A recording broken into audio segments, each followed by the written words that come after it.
नंद बाबा और कन्हैया से मिलते हैं और हाथ जोड़ करके एक बात कहते हैं कि हे श्याम, तू हमको छोड़ करके क्यों जा रहा? अगर हमसे कोई गलती हुई तो बता लाला।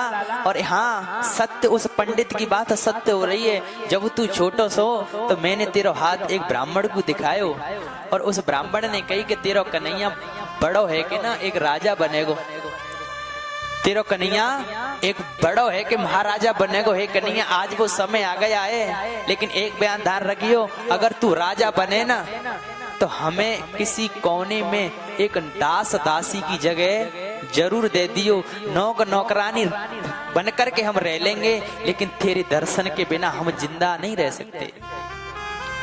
आज बात सुनी न कन्हैया, फिर दोबारा गले लगाए, बोले बाबा मैं तुम्हारा जिंदगी में ऐसा नहीं भूल पाऊंगा, सब कुछ भूल सकता हूँ, लेकिन मुझे तुम्हारे आंगन में जो प्रेम मिला है वो कभी जीवन में नहीं भूल सकता। बोले बाबा क्यों रो रहे हो? बाबा मैं तो जाना ही है, संसार में एक हमेशा एक साथ जीवन में कोई नहीं रह सकता। छोड़ कर चले गए। सामने से राधा रानी आई और राधा रानी जैसे ही आई तो राधा रानी ने कहा कि हे कन्हैया, क्यों जा रहा है छोड़ करके? पहले हमको छोड़ करके जाना था तो प्रेम क्यों किया? तो कन्हैया ने कहा कि हे राधे रानी, आपसे एक विनती है कि आज तक हमारे साथ और तुम्हारे साथ जो भी कुछ हुआ है बचपन का खेल समझ करके भूल जाना। जब ये बात सुनी तो राधा रानी कहने लगी, हे श्याम सुंदर, इतना सब कुछ हो गया, हम तुझे देख करके पानी तक नहीं पीते थे, गाय तुझे देखने के बिना घास नहीं खाती थी, माँ तुझे बिना देखे हुए रोटी नहीं खाती थी, आज तू उस प्रेम को छोड़ करके जा रहा है। बोले राधे क्या करें? जैसी चलने लगे ना तो पीछे से मैया ने हाथ पकड़ लिया और कहने लगी कि हे मैं श्याम सुंदर, एक गलती जरूर है गई है, बात जीवन में कभी याद मत करियो लाला। तेने बचपन में मेरी एक पुरानी मटकी फोड़ी, मटकी के बदले मैंने तो को उखल से बांध दयो और तू पूरे दिन उस उखल से बंधा रहा, मैं अपना कार्य करती रही। लाला उस दिन को जीवन में भूल जाइयो, कभी याद मत करियो। जब ये बात सुनी तो फिर कन्हैया को अंक में भर लिया, माँ ने गोद में बिठा करके प्यार करने लगी। जैसे प्यार करने लगी हाथ पकड़ लिया, बोले लाला मुझे छोड़ करके मत जा। भगवान कन्हैया ने झटका दिया और झटका देकर के मैया बोली, वाह कन्हैया, जिससे कभी तू मेरे हाथ को पकड़ करके चलना सीखा था, मैं तू मेरे हाथ को पकड़ करके नाचता था, आज मैं यदि वृद्ध हो गई हूं तो मुझे छोड़ करके जा रहा है। हाथ छुड़ाए जाते हो निर्मल जान के मोए। हे श्याम सुंदर, आज मैं वृद्ध हो गई हूं इसलिए जा रहा है। बोले मैया कुछ भी समझ, लेकिन अब मेरा समय आ गया। रथ में बैठे पीछे से मैया बेहोश हो गई और जैसे बेहोश हुई भगवान के ने फिर उतर के आए, फिर अंक में भर लिया। बोले माँ अब तो शांत हो जा। आज सभी सखा रो रहे हैं कि कड़ कड़ के प्राण प्यारे, कड़ कड़ के प्राण प्यारे, मेरे प्रिय श्याम चले, कड़ कड़ के प्राण प्यारे, कड़ कड़ के प्राण प्यारे, मेरे प्रिय श्याम चले,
को हुआ सदमा,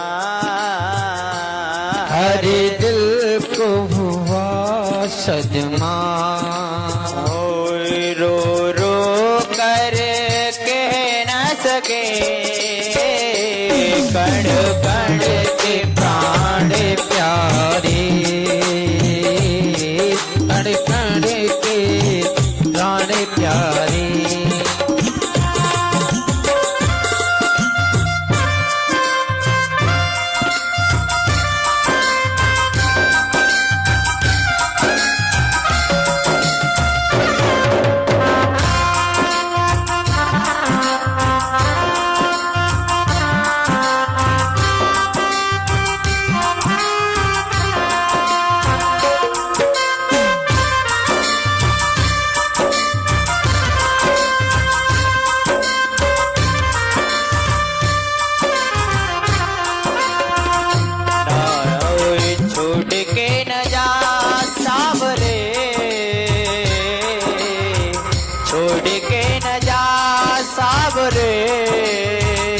तेरे बिन ना हुए बाबरे, ना हुए बाबरे। सावरे सावरे सावरे सावरे, तेरे बिन ना हुए बाबरे। ओ सावरे, हाँ सावरे, तेरे बिन ना हुए बाबरे, तेरे बिन ना हुए बाबरे।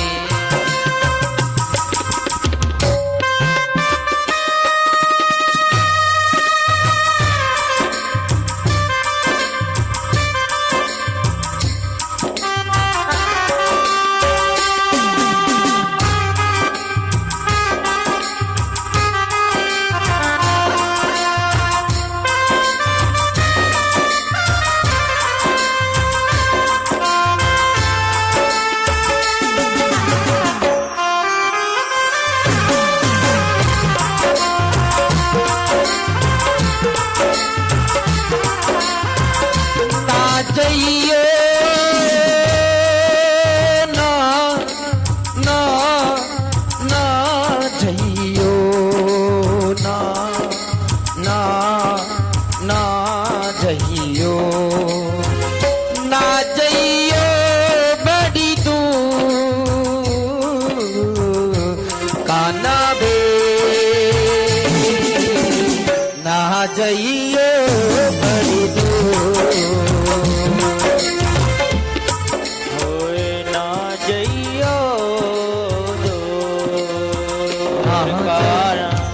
काना लेता है ब्रज से विदाई के मैया मुझे याद ना करो। कृष्ण लेते हैं ब्रज से विदाई की मैया मोरे याद ना करे। के मैया मोरी याद ना करो, के मैया मोरे याद ना करो। काना लेता है ब्रज की विदाई की मैया मोरे याद ना करे। काना लेता है ब्रज से विदाई के मैया मोरे याद ना करो।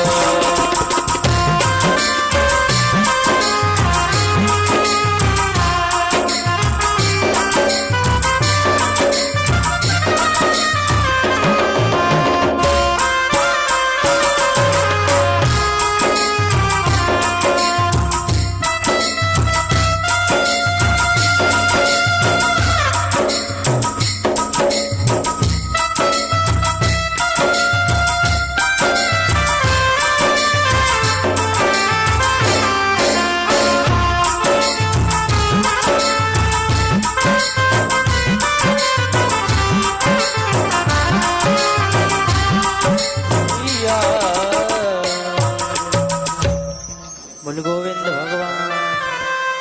आज भगवान के नहीं ऐसा ठीक है। आज भैया कंस ने अपने मथुरा में ही आदेश करा दिया कि कोई भी कृष्ण बलराम का स्वागत नहीं करेगा। तो जो जो बड़ी बूढ़ी जो माताएं थी वो बोली कि बजमारे तू हमें रास्ते से कृष्ण को स्वागत नहीं करने देगो तो हम अपनी छतों पर चढ़ जाएंगे, लेकिन ऐसा सौभाग्य अपने हाथों से नहीं जाने देंगे। अब कन्हैया ने और दाऊ बाबा से कहा कि भैया हमने किसमें नगर में घूम सकते हैं। दाऊ बाबा ने कहा बेटा यहाँ तेन का वो गाली दे दी ना गाली तो समझ लियो कि झगड़ो पक्को है। कन्हैया बोले बाबा हम किसी को गाली नहीं देंगे। बोले तो चले जा।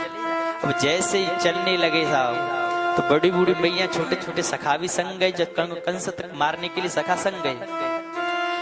जैसे ही चलने लगे तो बड़ी बूढ़ी माता अपनी छतों से फूलों की वृष्टि करने लगी। अब जैसे वृष्टि करने लगी तो सखा बोले कि भैया कन्हैया, बोले हाँ। बोले जब हम मथुरा में घुसवे थे पहले इतना बड़ा स्वागत है रो है तो मामा कंस के दरबार में जाएंगे तो कितना बड़ा स्वागत होगा। कन्हैया बोले तुमने अपना ये वेशभूषा देखा है? मामा के दरबार बड़े राजा महाराजा बैठे रहे में और तुम्हारे वही ग्वारी है जैसे वस्त्र। तो भैया का करे, बोले चलो तुम्हारे कुछ वस्त्रों का इंतजाम करते हैं। भगवान कन्हैया उनको लेकर के कहा पहुंच गए, धोबी के घाट पर। और कहा कि मामा जी राम राम। किससे कह रहे हैं? धोबी से। धोबी ने कहा राम राम। बोले मामा हम महाराज कंस के भांजे हैं श्री कृष्ण और ये वस्त्र किन के, इन वस्त्रों को हमको दे दो हम पहन लेंगे। तो धोबी ने कहा कि बेटा जीवन भर बाजरे की रोटी खाई, पोखर का पानी पिया, गाय चराई और तू महाराज कंस के वस्त्रों को पहनने की अभिलाषा करता है। कह तो यहाँ से चला जा, नहीं जो कार्य महाराज कंस करने वाले ना वो कार्य मैं कर दूंगा। और भगवान कन्हैया को गाली देने लगा। जैसी गाली देने लगा भगवान कन्हैया ने एक मुक्का दिया, एक ने उसका भी उद्धार। बोल गोविंद भगवान की। और सखाओं से कहते भैया चलो अपने वस्त्र पहनो।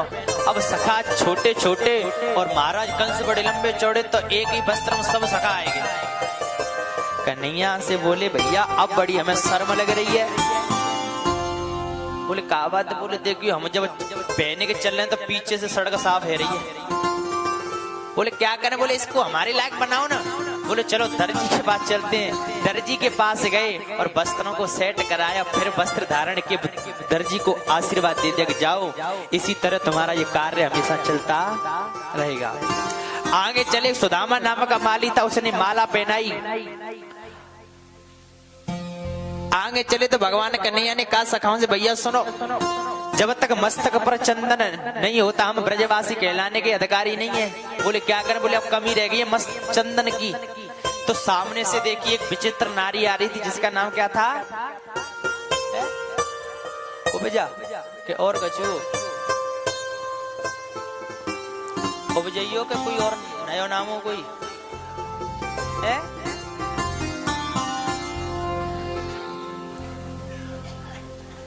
खांसी उठिया ही नाम के नाम देता ये कहा छौंक सो लगाया था जाने।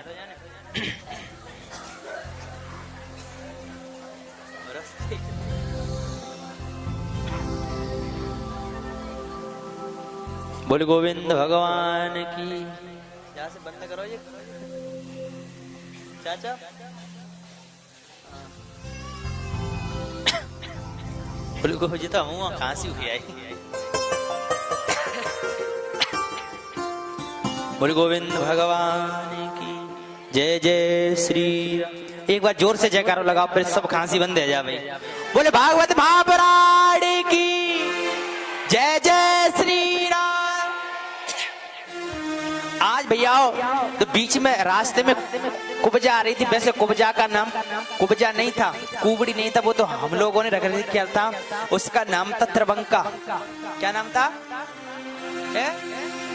एक बार जोर से बोलो। हाँ, जो त्रवंका थी अपने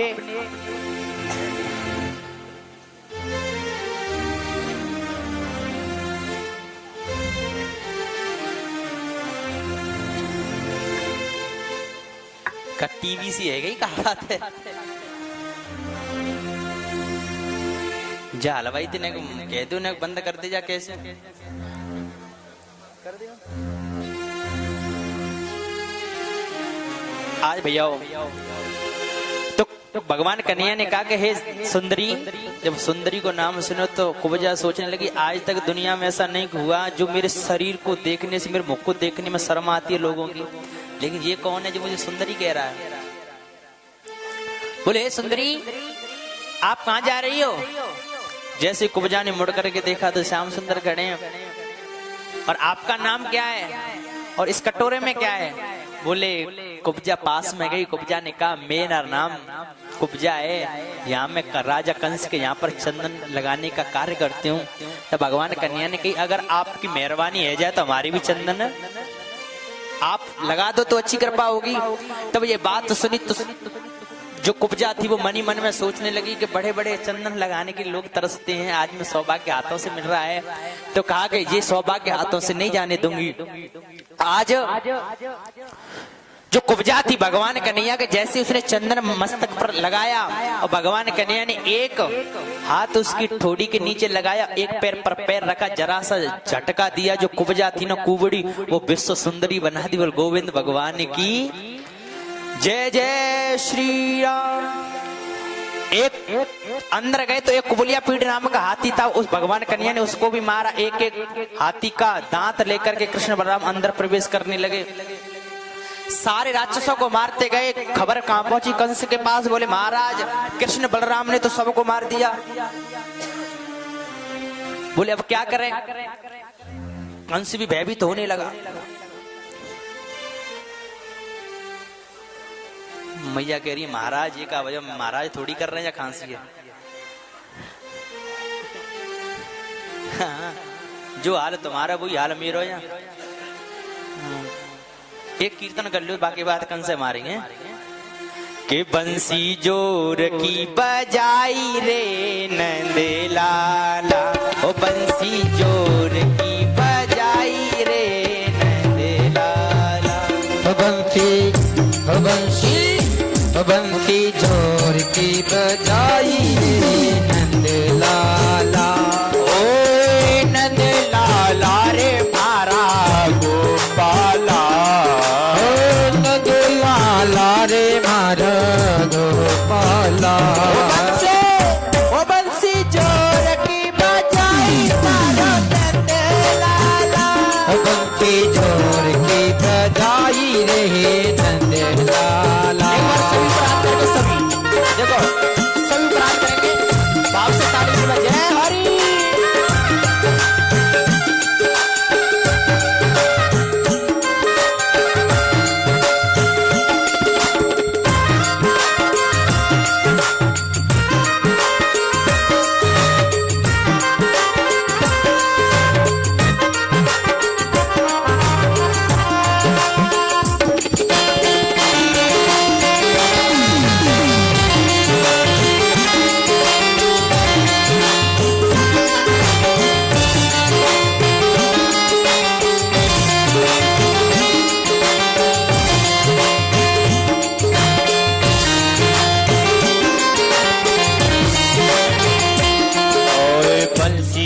आवाज मैंने बागों में सुनी थी, बंसी की आवाज मैंने बागों में सुनी थी। ओए बागों में सुनी थी मैंने बगिया में सुनी थी।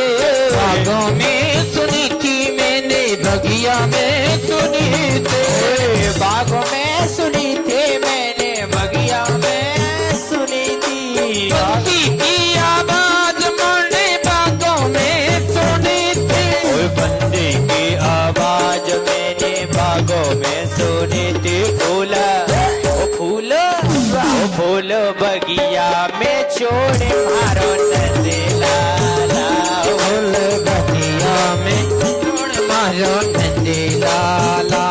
ओए नंद लाला रे मारा गो।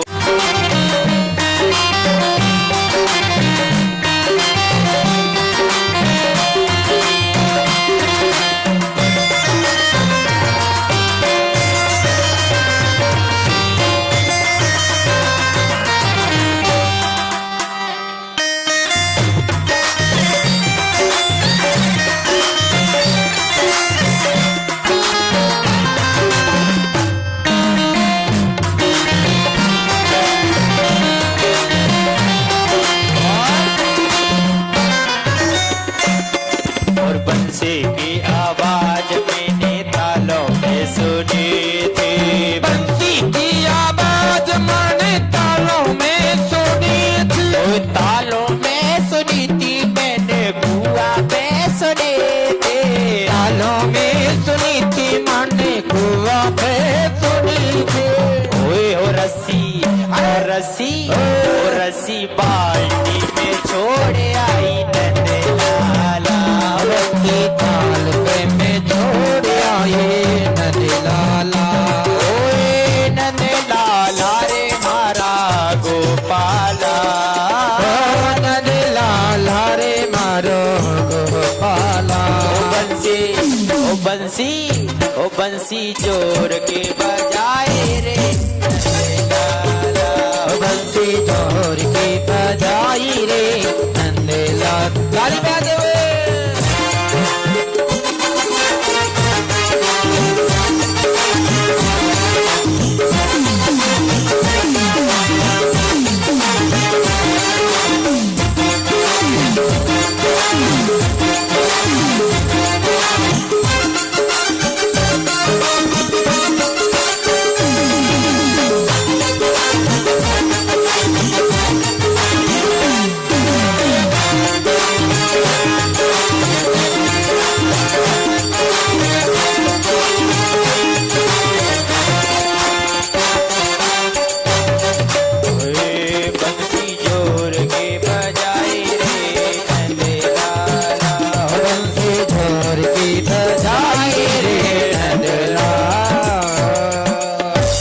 बोले भागवत महापुराण गे सुखदेव जी महाराज गे वृंदावन बिहारी लाल गे जय जय श्री राम। अब खांसी बंद है कि ना भैया भाई?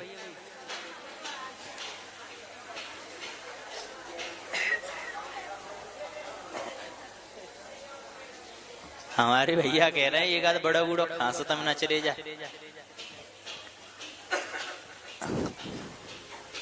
तुम्हें मत चले जाइए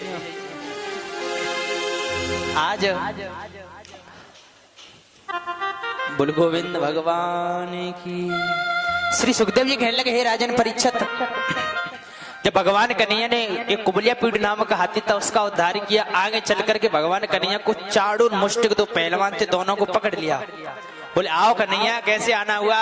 अरे आज हमारे साथ आपको युद्ध करना पड़ेगा। भगवान कन्हैया बोले देखो भैया हम पे चोरी करे वो आवे अच्छे दुनिया से जाने, माखन खाए वो आवे, गाय चराए वो आवे, लेकिन हम पे किसी से झगड़े वो लड़े वो नहीं आवे। चाड़ू मुष्टिक बोले नहीं आज तो आपको हमारे साथ युद्ध करना पड़ेगा। तो भगवान कन्हैया को और बलराम को दोनों ने जबरदस्ती पकड़ा, युद्ध होने लगा। युद्ध करते करते कुश्ती करते करते मेरे ठाकुर जी ने चाड़ूर का उद्धार किया और बलदेव बाबा ने मुष्टिक का उद्धार किया। दोनों भैया ने दोनों राक्षसों का उद्धार कर दिया। बोल गोविंद भगवान की। एक छलांग मारी और मामा सिंहासन के कंस के सिंहासन पर पहुंच गए और केस पकड़े। बोले मामा, और केस पकड़ के सीढ़ियों से नीचे खींचते खींचते जमीन पर डाल लिया। कंस कहने लगा हे भैया मुझे छोड़, मेरे केस पकड़ने में बड़ी लग रही है, तकलीफ हो रही है। कन्हैया बोले हे मामा आज पता चल रहा है तुझे केस पकड़ने से कितनी लगती है। उस दिन को तू याद कर जिस दिन तूने मेरी माँ देवकी के बालों को पकड़ा था, जिस दिन तूने मेरी माँ देवकी के केसों को पकड़ा था, उस दिन को याद कर। अगर तुझे उस दिन याद होता कि केस पकड़ने से पीड़ा होती है तो आज जाके पगन फटी बेवाई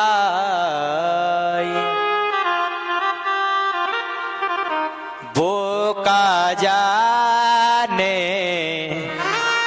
पीर पराए। जब तक सामने वाले को ठोकर नहीं लगती तब तक दूसरे का दुख उसे महसूस नहीं होता। आज बालों को पकड़ करके और कंस की छाती पर बैठ गए। बोले मामा आज तुझे मुझसे कोई नहीं बचा सकता।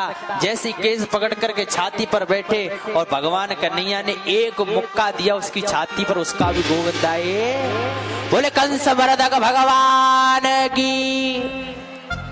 बड़ो तुम्हें बड़ो कंस मर भी दुख भयो दुखो हेरो दुख तो फिर क्यों ना जोर से जयकारा लगाए नहीं बोले कंस वरद भगवान की जय जय श्री। आज जैसी कंस को मारा मेरे ठाकुर जी ने और सब देवताओं ने फूलों की वृष्टि करी है और जैसे फूल बरसाए ऊपर से और सब देवता नाचने लगे। इधर जैसे भगवान कन्हैया ने कारागृह में प्रवेश किया। आज भैया 11 वर्ष बाद भगवान कन्हैया ने कंस का उद्धार कितने वर्ष का किया? 11 वर्ष के थे। 11 वर्ष बाद आज कन्हैया अपनी माँ देवकी से मिल रहे हैं। खोला जैसे कारागृह का दरवाजा, बेड़ियों से मुक्त किया, अपने नाना उग्रसेन को भी मुक्त किया और राजगद्दी पर बिठाया। आज भगवान कन्हैया को जैसे देवकी माँ ने देखा अपनी अंक में भर लिया और प्रेम करने लगी। भैया जन्म होने से उसका बेटा किसी माँ से बिछुड़ जाता है और फिर बरसों बाद मिले तो कितना प्रेम बढ़ता है। लेकिन एक बात यार, और गुरुकुल में शिक्षा ग्रहण करने के लिए भेज दिया तो अल्प काल विद्या सब पा। श्याम सुंदर ने ही कुछ ही क्षणों में, कुछ ही कल्पों में, कुछ ही समय में ही सारी विद्याओं को प्राप्त कर लिया। एक दिन क्या होता है, जब भगवान कन्हैया अपने माँ के पास बैठे हैं तो अचानक से उनको ब्रज की याद आ गई। अब ब्रज की याद आई तो ब्रज की याद आते ही उनका हृदय रोने लगा। मैया भोजन लेकर के आई और मैया ने भोजन के लिए कहा कि कन्हैया भोजन कर लो, लेकिन कन्हैया ने भोजन नहीं किया और घर की छत पर चले गए और वहां पर रोने लगे। जैसे ही रोने लगे प्यारे, मैया को एकदम दुख हुआ। बोले पता नहीं ये क्या हुआ मेरे बेटे को, क्यों रो रहा है, भयभीत होने लगी। वसुदेव जी आ गए, बोले बेटा क्यों रो रहा है, किसी से कुछ नहीं बोले। तब तक उनका मित्र आते हैं उद्धव। उद्धव जैसे ही आए, उद्धव ने कहा कि बाबा मेरा श्याम सुंदर कहाँ, मेरा मित्र कहाँ है? बोले हे उद्धव आप ही देखो, क्योंकि उनसे पूछो जाकर के उसको दुख है, खाने पीने में कोई दुख हो रहा है, रहने सहने में कोई कष्ट हो रहा है तो हमको बताए। पता नहीं वो छत पर क्यों रो रहा है। उद्धव गए, बोले श्याम कन्हैया क्या भैया तुझे यहाँ पर कोई कष्ट है, क्या दुख है, क्यों रो रहा है भैया? कन्हैया ने कहा कि हे मित्र मैं तुझे क्या बताऊं, उधो ब्रज मोहे विसरते ना, हंस सुता को सुंदर कलरव और कुंजन की माही, उधो ब्रज मोहे बिसरते ना।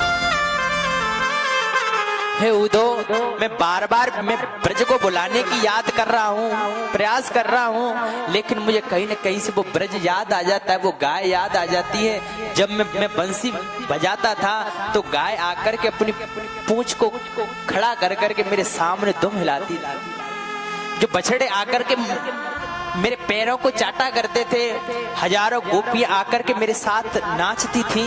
आज वो ब्रज बहुत याद आ रहा है। सखा बोलते थे कन्हैया चल चोरी करेंगे, माखन खाएंगे। हे उद्धव मैं उस ब्रज को बुला नहीं पा रहा हूं, मैं क्या करूं बताओ। उद्धव ने कहा हे कन्हैया तू परमात्मा होकर के भी रो रहा है, तू परमात्मा होकर के भी रो रहा है, क्या बात है? बोले उद्धव एक बार तू उन गोपियों से जाकर के कह मेरा पत्र लेकर के जा और उनका समाचार लेकर के आ।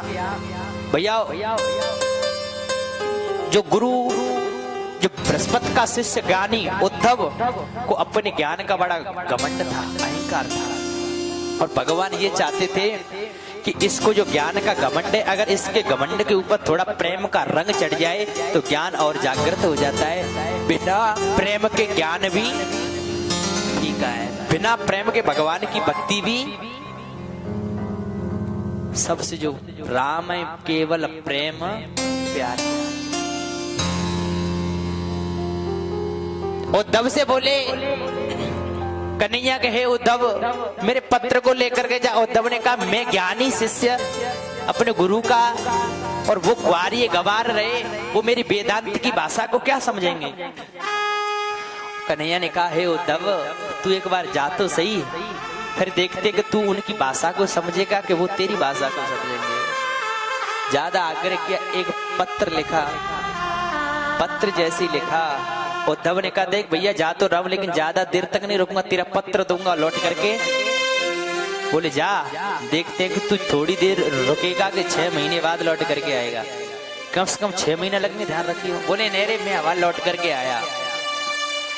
आज उद्धव ने जैसे ही और रथ को तैयार किया और वृंदावन की ओर चलने लगे, इधर ब्रज की हालत जिस दिन से भगवान कन्हैया छोड़ करके गए हैं, उस दिन की जो गाय थी घास खाना बंद कर दिया, गोपियों ने खाना खाना बंद कर दिया। छोटे छोटे सखा उस रास्ते पर आकर के खड़े हो जाते जिस रास्ते से कन्हैया गए थे। सुबह निकलने से पहले, सूरज निकलने से पहले 4 बजे आकर के खड़े हो जाते, कन्हैया आज आए रहोगो, आज आए रहोगो। लेकिन सुबह से शाम हो जाती, लेकिन कन्हैया नहीं आते, तो आंखों में आंसू भर करके वापस आ जाते। कि परसों की के शाम गयो, कब आएगी वो बेरे ने परसों, परसों में बीते गई बरसों, पर अबई न आई वो बेरे ने परसों।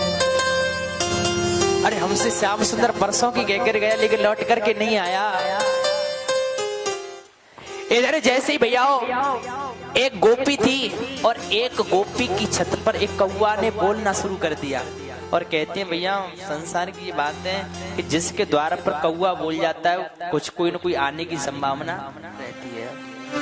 एक गोपी के जैसे छत पर और कौवा बोलना प्रारंभ किया, तो कौवा को जैसे बोला तो गोपी कहने लगी हे कागा, अगर तेरी बात सत्य हुई कि तेरे बोलने से अगर मेरा श्याम सुंदर मेरे घर वापस आएगा ना, तो समझ लियो कि तेरी चोंच सोने से मड़वाए दूंगा। और अगर मेरा श्याम सुंदर नहीं आए और मैं उसका रास्ता निहार निहार करके यदि मैं मर जाऊं, तो एक विनती है मेरी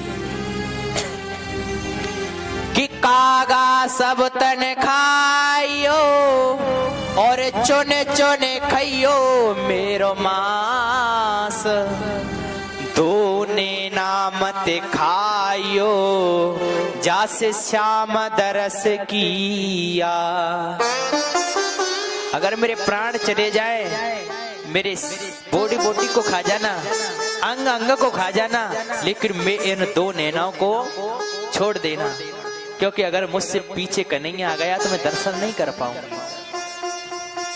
भैया इधर जैसी उद्धव आया, और उद्धव को देखते जैसे दिखा ना, वो आ गया रथ, सखा दौड़े दौड़े गए मेरा कन्हैया आएगा, मेरा कन्हैया आएगा। और जैसे रथ के पास पहुंचे ना, तो उद्धव ने कहा कि भैया जय श्री कृष्ण। सखा बोले भैया आप कौन? बोले मैं कन्हैया का मित्र हूँ। आंखों में आंसू आ गए, बोले भाई श्याम सुंदर बरसों बाद जब तुझे याद आई तो खुद नहीं आया, मित्र को भेज दिया।